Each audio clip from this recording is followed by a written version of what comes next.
Thanks, everyone. My presentation today is Global to Local Lessons for New Zealand. Normally, this presentation takes me about 6 or 7 hours to present, so I'll see what I can do in the next 30 minutes. I didn't really try to overthink the structure of this talk, starting off with global to local, and then lessons for New Zealand, coming out of Australia. So, Act 1, the world. I normally like to start my these 3 chapters with an overview of the energy mix worldwide. So the past decade has seen an increase in electricity consumption globally. Much of that has been met by fossil fuels, and unfortunately the share of fossil fuels has increased. But notably, the share of renewables is really what has taken up a lot of the extra demand globally. So solar power and wind power are the 2 big winners here. Not much happening in terms of hydro or biomass or even nuclear. It's really a slight increase in fossil fuels and mostly solar and wind. So the story of the renewable energy transition will be written by these 2 here. So let's dive a bit more into the solar and wind story. We'll see here that the figures on investment in projects back up this transition story. By far, the biggest investment in new generation in renewables has been in solar and wind, but specifically in PV and wind. So we'll see here that there's that tiny little orange line there is concentrating solar power. Not much happening there. Really, it's PV that's driving the solar boom. So this is the investments that have been made over the past decade in those 2 technologies. But what does the future hold? And to see what we're likely to encounter in the coming years, it's pretty instructive and informative to look at what people are investing in manufacturing. It's all well and good to have this graph in terms of projects, but what are people building for future capacity? And we see here, it's PV and battery. There's not much happening in the wind space, and for various reasons, the wind manufacturers are struggling, so they're not really investing in new capacity, but it's really PV and batteries.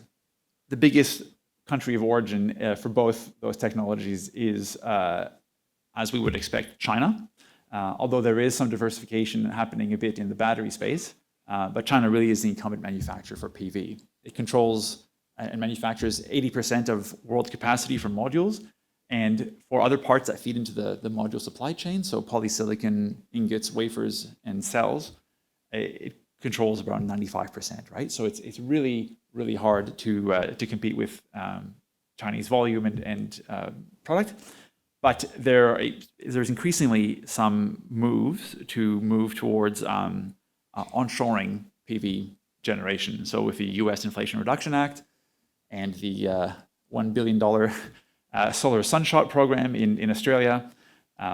India is also making moves to build capacity. So there hasn't been much investment in recent years by those countries, but we might see some of that coming soon. A lot of that is driven by the risk to supply chain. Having all of your eggs in one basket can be a bit fraught. We'll all remember this thing called COVID and the ship that got stuck in the Suez Canal, and then Russia invading Ukraine, causing problems on gas markets and on grain markets. So supply chains are really at the forefront of governments' minds, and we'll see more and more diversification in the years ahead. But what is the actual volume of manufacturing, let's say, look like in both those technologies? Exponential growth in PV production. Last year, 500 gigawatts of PV modules were produced. 500 gigawatts, it's an astounding number, and it grows every year. The dominant technology now is monocrystalline. So polycrystalline is basically dead, and thin film has always just been a little sliver at 2.5%. The big news in monocrystalline is it's currently dominated by PERC cell technologies, and is slowly moving towards N-type technologies. And okay, why do we care? N-type is more efficient than PERC, so you can get, 10 years ago we were getting 16% efficiency on these modules. Now we're getting around 22% efficiency on modules, and type has the potential to get up to 25 or more. So what that means for people is at the utility scale, lower balance of system costs if you have more efficient modules, and for the residential and commercial space, it's more capacity for roofs. Now, on the battery side, capacity is increasing year on year, but it's really driven by the EV industry, right? So utility scale solar and off-grid and residential, the batteries really don't drive what is happening in manufacturing. What is interesting here is that this potentially creates a secondary market. So when lithium batteries degrade, they degrade in a linear fashion, and we haven't really seen much of this yet, but we will, I think, in the coming years, see a rebadging. So taking old EV batteries, scrubbing off the nameplate, rebadging them with a lower capacity, and then selling them back to the stationary storage market. That's instead of recycling them, it's a great way of reusing existing batteries. But really, I would say almost exclusively, it's driven by EVs, and it makes sense given the amount of energy required for a car is about 5 to 8 times. You would say that for a household battery. Where is the value coming from in the utility space? So most of it's energy arbitrage, so energy shifting, buy low, sell high. In the past recent years, a lot of it has been proportionally with frequency services and providing stability to networks, but really that market is getting to be a smaller and smaller chunk of the pie. It's really just energy arbitrage and storing excess energy. So what does the future hold? Let's again look at manufacturing. We have here a graph for 2025, so it's just next year, it's in a few months away, of announced capacity of 8 terawatt hours, but the world will only really need 1.5. So even though the announced capacity we need to be taken with a grain of salt, it's a lot of that might not come online, it might get deferred. Still, we're looking at having potentially a glut of batteries coming onto the market. So what does that mean? It means likely shorter supply times, maybe having a lot more stock, potentially locally, which shortens supply times even further. And maybe there's going to be some downward pressure on prices. We've seen this happen with PV, where there's an oversupply, module prices drop, some companies go under, module prices recover, and then oversupply happens, and then they drop. And there's this cyclic nature. We might start to see that with batteries. So key takeaways from this section on global trends is the growth in generation is primarily PV and wind. Most manufacturing is in China, but there's looking to be some diversification. Very rapid growth in manufacturing capacity, both in PV and in batteries. So there'll be a lot more of everything coming soon, which will put downward pressure on prices.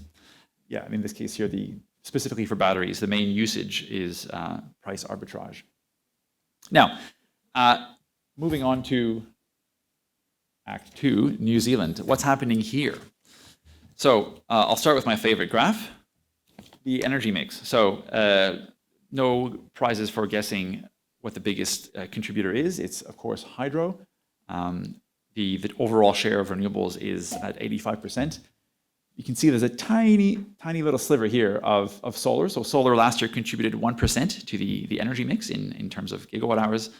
And we've seen over the past year that the fraction of gas is going down. So digging in a bit more into the solar story, which is sort of reflects a bit what Brendan was talking about earlier. Most of this capacity has been driven by the residential and commercial space, although a few of these jumps we'll see in the later years have been driven by utility scale BESS. It's looking like it's the very beginnings of exponential growth. We've seen curves like this during the COVID pandemic, so we're all familiar with what exponential growth looks like. Hopefully this is more benign. The increase has been driven primarily by, as I say, residential commercial systems, but they're getting bigger on average, and there's a lot more of them, so which is fueling this big growth. So let's look at what's happening in the future. What's in TransPower's pipeline? So you see the pipeline here has 10 gigawatts in the 3 stages of pipeline for solar and solar and BESS, and another 4 or nearly 4 in wind, with a small fraction just in BESS only. Right? The total capacity on the network now is around 9.5 gigawatts of generation capacity, and now we're talking about adding an extra 10 of solar. Now, of course, a lot of these ones in the application confirmed section might not get up, and these aren't all going to come online next year, right? It'll take time. But the point is that there's a lot of investment, and a lot of people are actually seriously considering PV. And again, as with we saw in the global trends, it's really PV that's taking off. So it's kind of comforting to see that New Zealand's not really an outlier. It's following worldwide trends.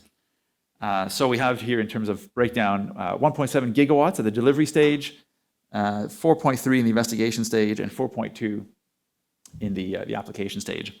So quite a large amount going through the pipeline here. Now, what kind of market will all this PV come into? Well, let's have a look at prices. This is the market that a lot of this PV will appear in. So I've got 2 charts here. One is the top one is what happened 5 years ago in August, and the bottom one is what's happening now. So as Brendan mentioned, there's been a big spike in prices and sustained high prices. We can see in 2019, the spikes were at $1,000. Now, in early August this year, the baseline was at $1,000 with spikes at $1,500 or more. So what does that mean? It means that there's going to be further hedging by retailers, which will increase prices for consumers. And that is good for solar. It also looks like there might be more volatility in the market. These large prices have been driven by low hydro generation and low gas stocks. So low hydro generation might be more common with our changing climate. We might have more scenarios where there is just a hydro drought. And who knows what the future holds in terms of gas volatility and where Putin will decide to go next. So this is where all this capacity is coming in.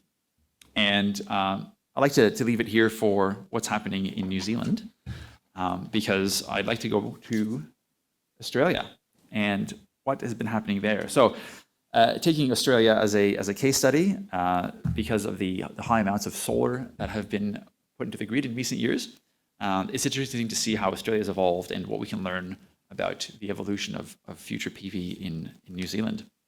Again, my favorite graph, annual generation. So we can see here that solar and wind are really eating coal's lunch. Last year, renewables in total accounted for 38% of total generation on the grid, with 31% provided by solar and wind. And that trend is set to continue. The main loser, of course, is coal. And we're expecting, hopefully, to crack 40% this year of renewables, and likely around the maybe 35% solar and wind mark. So let's have a bit of a closer look at the solar breakdown. We see here that the Australia's solar story is really a story of small residential systems. 24 gigawatts of residential and commercial capacity, and 11 gigawatts of utility capacity. So 35 gigawatts total, and just remember that number just for a second. It's actually I find quite a nice story. It's a story of people power and the little guy putting PV on their roofs. It also shows that there is, that trend is still increasing, and there's still a lot of capacity left on people's roofs and on the LV networks in Australia. So I don't really see any slowdown happening there. There's a big ramp up happening in the utility scale, and that gets a lot of news attention and media attention. But for the residential commercial installers here, don't let the big guys push you around, because this is what distributed generation can do. The utility scale goes through 3 phases, right? The first phase is all the low-hanging fruit, right? So this is what happened in 2018, 2019, around here. You don't really see it, but for those of you who saw my presentation last year, you would have seen a big spike. There's a big boom in utility scale production in those first 2 years, as all the easy sites and low-hanging fruit are taken. Then, as the additional capacity comes online, things get a bit trickier. The utilities are a bit more wise to what's happening with PV and its impact on the network. And the parts of the network get a bit more marginal. And then we start to see things like network augmentation costs going up, and maybe some BESS or synchronous condensers being required by the utility to get projects up. So a bit of a slowdown in connections, a bit of a higher cost, but still increasing at a pace. And now we're sort of in the third phase where, yeah, there are still some opportunities out there. There aren't as many of them, but what we really need is more grid. So now we're in the phase where the government needs to step in and start funding grid upgrades and grid extensions. And I'll talk a bit about that in the next few slides. So what does a typical day look like? This is just over the past 7 days. Solar is really the main dominant force in the middle of the day.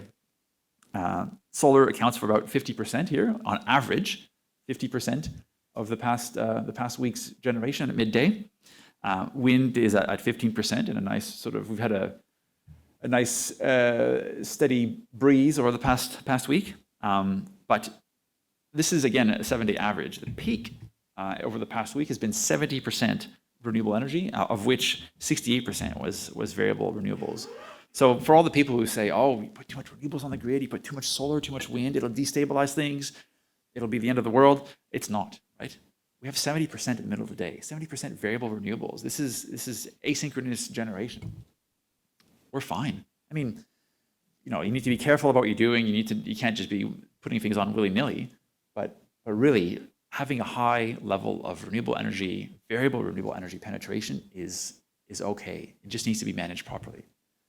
Now, the big loser again is coal, and what we see down here is that because coal can't ramp down, we need to store any extra energy. And you can see that hydro, so a lot of this energy gets stored in pumped hydro and batteries, and in the evening gets discharged. And you see the pumped hydro discharge there, and there's a tiny thin blue sliver underneath the hydro, just between gas and hydro there in the evenings. That's the batteries discharging. We're expecting higher peaks in the coming months because it's now end of August, we'll be in September, October soon, and that's when solar really comes onto its own. It's before people turn on their air conditioners, it's after people have their heat pumps running, and so there's this period where you don't really have much heating or cooling, but the weather is still cool and solar radiance is quite high, so you get really big solar outputs. So we saw that there's this storage here. Coal doesn't like being ramped, and so because coal doesn't like being ramped, we see negative prices in the middle of the day. So this is the spot prices for the past 7 days. The red curve shows that sort of the average spot price. What's interesting to notice is that pretty much every one of those 7 days has had negative pricing. There's been a few little instances here and there of where it's dipped back into the positive, but really it's negative pricing. And we're going to see this for the next 2 months, every day, negative prices. So if you're a generator, this is you. Not good. PV will be okay. PV can ramp down. There is no cost of fuel, but you can't do that with coal, right? And this is why coal is exiting the market. One of the reasons why. The other reason being that these generators are just really old and creaky and prone to unexpected failures. So solar generators, a few years ago, were very bullish when you go to the All Energy Conference, right, which is the big annual conference in Australia. They're bullish about the market. And went to see them last year, and they're all very glum, like, oh, daytime prices are killing us. Now we all need batteries. So if you got batteries love it, because at negative pricing, it means that you get paid to charge your battery, you get paid to consume, and you pay to export. So batteries love this because they get paid, they charge for free, and they get paid to boot. Keeping with batteries, let's look at the best value stack. Where do batteries make their money at the utility scale? I'll talk about the residential and commercial scale soon. So we discussed energy price arbitrage, that's in the global scale. In Australia, the energy market is worth 27 billion Australian dollars, but the frequency market is only worth 120 million, right? So it's 225 times smaller. There isn't much money in frequency control anymore. There used to be, so you would have heard of the big Tesla Elon Musk battery in South Australia a few years ago. That made a lot of money off frequency because it was the only battery of its kind on the network. Now that more entrants have come into the market, the supply has gone up and therefore prices have gone down. So not much money there anymore. And in New Zealand, the frequency keeping market here is worth only $12 million. And people are already installing batteries as part of their project. So there really won't be any kind of frequency, large amounts of frequency revenue in New Zealand, I don't think. Another way to make money off these batteries is through PPA firming, so power purchase agreement firming. There's no real, if you're a consumer and you sign a contract with a utility scale solar farm, you don't really care about electricity generated in the middle of the day if you don't need it, but you really do care about it when you're buying at the peak times in the morning and afternoon. We saw the keep pricing in peak pricing in morning and afternoons. That's when you want to have your solar, but that's not when the solar is. So batteries come into their own here. We're seeing more and more load following PPAs. So previously PPAs, you would contract with a generator and then just take whatever they gave you. And so, okay, even if you didn't need the energy, you still paid for it and then kind of got it off your sort of, it was using accounting tricks to basically smooth it over. Now what we're seeing is load following PPAs where the generators generate by following the load that is required by their customers. So the customer now has a bit more power. And to do that, you need batteries. The renewables generates when the wind blows and the sun shines, but batteries really allow a lot more flexibility in that. It's also become a bit of an entry ticket into connecting utility scale solar. So in terms of network strengthening, so parts of the network in Australia's got a very large, very skinny network in many areas, and where the sun is, the people ain't. So the grid there tends to be quite weak, and to connect to the network, having a battery with a grid-forming inverter rather, provides that synthetic inertia that's required to keep things stable. Utilities like them because they provide congestion relief. They're a bit like antihistamines, I suppose, and network deferral. So we worked on a project recently in Canberra with a 10 megawatt battery that's at the substation that powers a suburb. And instead of upgrading the lines and the transformers at the substation, the local utility is paying the battery owner to discharge the battery a few times a year, especially in the winter, in the mornings, when people's heat pumps spike up. And so everybody wins here, right? The battery gets an extra revenue stream to be discharged only a few times a year, and the utility can defer its investment by another 5 years in upgrading the lines. So everybody wins. We're seeing now a bit more tolling agreements. So tolling agreements are just a battery rental.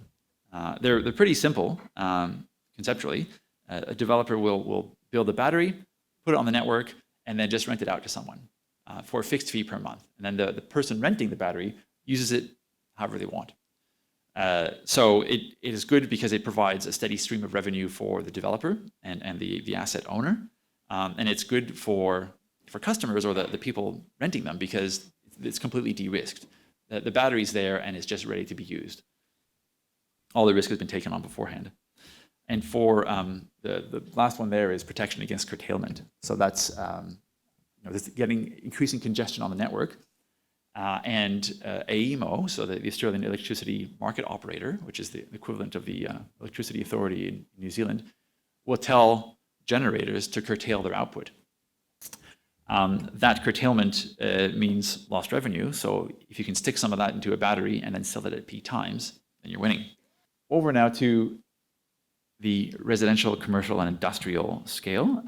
Again, energy price arbitrage is one of the big drivers of uptake. So residential and commercial customers aren't really exposed to the spot market, but they do have time of use tariffs. So you've got your peak, shoulder, and off-peak pricing, and you can use a battery to play that. It's especially good when you have PV and you're exporting. Some parts of the network aren't as stable as others, and so there is some ability to island. That is generally marginal in Australia as a whole. Most people live on a network that is pretty reliable. We're seeing more tariff structures now that have 3 demand charges per day. whereas historically there'd just be one per day, even under a time of use scenario. Now you have peak demand charges, off-peak demand charges, and shoulder demand charges. And so if you have multiple demand charges per day, that's multiple opportunities for the BESS to provide revenue and to provide savings and provide value. There's protection against export charges. So now we're seeing some retailers charge customers to export power into the grid. And now it feels a bit funny because if you're saying, well, okay, now there's effectively negative pricing in the middle of the day, and I've got time of use tariffs, it kind of feels like I'm playing on the market here. More and more these tariff structures reflect what's happening on the market, not in a dynamic sense, but at least in a sort of price curve sense. And batteries are also used a fair bit in virtual power plants, but we'll talk about this a bit later. The key point, though, is that batteries really thrive in volatile markets and complex markets. Right? There's a lot of things you can do with a battery. They're very, very flexible. They're a great device. And so this is why at the utility scale, we see a lot more, the value stack has a lot more the different components to it. Whereas at the residential and commercial scale, it still provides a lot of value. It's just the number of ways to generate that is a bit reduced because it's a simpler market. So, lessons learned. What has Australia learned in its transition? Again, I'll talk about the residential and commercial scale after this. So, race to the bottom is bad for everyone. Okay, you don't need me to tell you this. We all know it intuitively. But there was the big example of a few years ago of RCR Tomlinson falling over after a deal it signed up to didn't go the way it did. Construction didn't finish on time, and it got hit with liquidated damages and fell over. And so what happened there? Effectively, it was a death by 1,000 cuts. People were out-competing each other, shaving margins. And then when no more margin could be shaved, they started taking on risk, saying, yep, we'll take on connection risk, we'll take on ground risk, we'll sign a fixed price contract without having done a geotechnical analysis, which delayed projects. We'll take on punishing liquidated damages. And now we don't see that anymore. Now there's a bit more of an equitable allocation of risk. Right, and so it's no good for developers to push all the risk onto the construction firms, because if your EPC falls over, your project is dead. And so it's important to remember that even though you might well say, "Oh, that's their problem," well, it's not their problem. It's their responsibility. It's very much your problem. Problem is a bit like glitter, right? They just one person has them, and then very quickly everybody's got glitter all over themselves. So you can't get away from problems, right? You can shift responsibility, but it's very, very hard to shift problems. So you're all in this together. So if it's better for you to manage a particular risk, then it really behooves you to do that. We're finding also that good sites are now hard to find. It's a very crowded market. You'll have 8 gigawatts of projects fighting for 1 gigawatt of network capacity, right? So there's it's a bit of a Hunger Games, right? Everyone's rushing towards the grid, and people are putting money into this, right? And there'll be a lot of disappointment and heartbreak coming down the line as it's really a race. It's a very cutthroat market. So grid constraints are now a bottleneck, which means that we now need to start looking at investing in network augmentation, investing in new lines. Implementing good government policy in a timely manner is really important. So announcing that there'll be a renewable energy zone coming up in New South Wales, but not actually telling people what that means, really starts drawing up investment, because people don't want to put money in until they have some certainty. There's more community opposition now to solar and BESS. Noise in particular is a concern for BESS. They've got big inverters, lots of inverters generating heaps of noise with the fans. So early engagement with communities, in particular if it requires transmission lines, is really important. If you thought people hated wind turbines, boy, do they hate transmission lines. PV projects we're now seeing are BESS ready or BESS inclusive. So not even just having the capacity, the inverter capacity for BESS, but they're just saying, right, we're putting a BESS in because we're getting negative prices during the day, and that's not going to change anytime soon. That season is now lasts months, right? We have months of negative pricing at midday, and that will only increase. Now, finally, lessons for the residential, commercial, industrial market. We see that having an inspections regime and robust standards really improve quality, so that the Clean Energy Regulator will spot check PV systems that have been installed, and that has really lifted everybody's game, right? It really weeds out the cowboys. If you know that you will be pinged at some point, you do a pretty good job. Having really good standards is also important, so that there's very clearly there's a very clear and objective marker of quality. So it's really good to hear Brendan talk about how the standards here have all being passed through now finally. Again, implementing good policy in a timely manner is important. So again, poor New South Wales, they had an announcement for a battery subsidy scheme, and they said, great, we're going to subsidize residential batteries. Perfect, that's great news. Yeah, we'll do it in 4 months. Okay, all right, so that means that everybody who was going to buy a battery has canceled their orders, and now there's nothing happening in the residential battery market until it's all going to boom when the subsidy comes in play, right? And so it creates these boom-bust cycles, and it's really just a matter of, if you're going to announce it, just say, as of 8 a.m. this morning, there's now a subsidy thing in place. So it doesn't really hurt the market. We're seeing voltage rise issues on LV networks. So anecdotally, of speaking to one of the EDBs, he's saying, look, don't tell anybody this. So I won't tell which one it is. But we're seeing 280 volts on some parts of our network.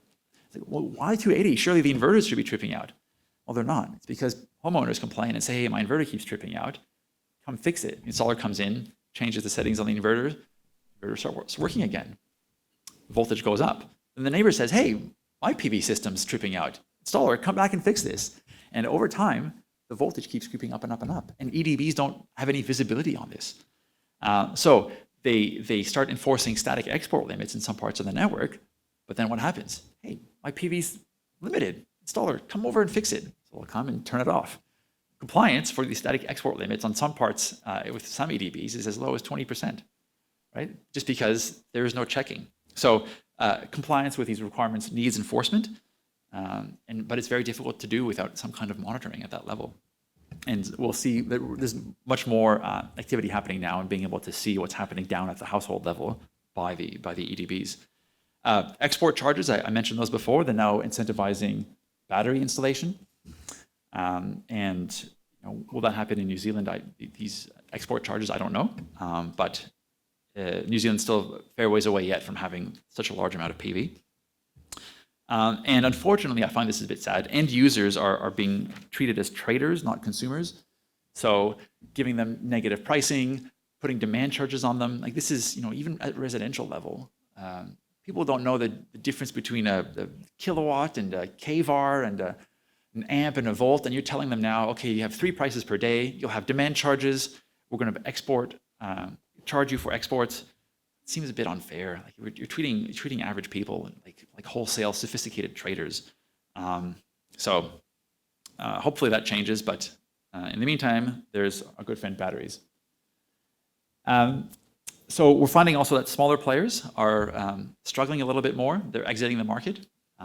That's driven in part by decreasing margins and by increasing compliance issues with WHS and regulatory compliance. That's a bit harder to do when it's just you and 2 other people to comply with all the paperwork and regulation to install. So that's pushing some people out. And because of those thinning margins, we're seeing diversification in product offerings. The diversification in product offerings is also by government policies to electrify suburbs and electrify houses and degasify them. So you'll now see solar companies selling induction cooktops and heat pump water heaters and air conditioners and insulation. So being able to diversify your service offering gives you a bit of a more complete relationship with your customers. Because as I say, the solar game gets pretty competitive. So diversification is key. The step from being a residential and commercial company to moving to utility scale is much harder than being a construction company moving into solar. And the reason for that is it's a construction company understands construction, the construction game, construction mindset, understands permitting, understands getting engineering firms to do their designs, understands planning and timeframes and risk management. And so for them, moving into solar is just like, yeah, okay, I'm piling piles now. I can easily just start slinging modules, get a couple of solar installers on board and do that. Whereas going from solar to construction, from commercial installations to construction is a much harder ask, right? It's a completely different change in mindset. So if you're thinking of going into the utility space as a commercial company, don't underestimate how hard it is. It's actually very difficult. But we're seeing new business models at the smaller end of the market. We're seeing virtual power plants, so that's being looked at as well in New Zealand, where a bunch of different small-scale systems are being aggregated as one large power plant on the market. So in theory, the concept is good. We just haven't seen it deliver benefits for the asset owners as much as purported. So conceptually, it sounds good. In reality, as an asset owner, like, well, you need to pay for extra monitoring equipment and extra control equipment. You're not really seeing the benefits of participating in a VPP, though that will change, hopefully. We see no-bill systems being installed, where somebody will come in and install a PV battery system on your house and say, we guarantee you won't pay a single electricity bill for the next 5, 7, 10 years. And after that, everything here is yours. So that's another virtual power plant, but in this case, the asset owner really is the VPP provider. And that's been very successful for homeowners because they're not paying electricity bills for the entirety of their for 5 years of the term of the contract. They're not getting any exports, but they're not paying electricity at least. And at the end, they get a free system. Meanwhile, for the VPP, it's great because they get to use this thing as much as they want and they can control it much more readily. Microgrids, there's been a lot of talk about microgrids and getting value out of them. I don't really see what the value of a microgrid is, right? If they're saying we can operate independently from the grid, and that's great, but your electricity is really reliable. It only goes out for a few hours a year. Why would you want to disconnect from the grid? Oh, it'll reduce prices. Well, stay connected and put a battery. I don't really see the point here. And some places where electricity might be less reliable, put a diesel generator in. It's a lot cheaper than putting a big expensive battery that only gets used a couple times a year, right? So the value of a microgrid, I just don't see it, right? And there's all sorts of regulatory issues between trading across property boundaries, and you need to be a retailer and get exemptions. It becomes a real pain, and I don't really see, unless there's some regulation changes, I don't really see microgrids taking off in the near future as a value. So just some final thoughts for you all. The early bird gets the worm, but the second mouse gets the cheese. So please have a look at what's happening in Australia. There's a lot of lessons to be learned there. And yeah, I hope this talk has been informative in some part. Thank you.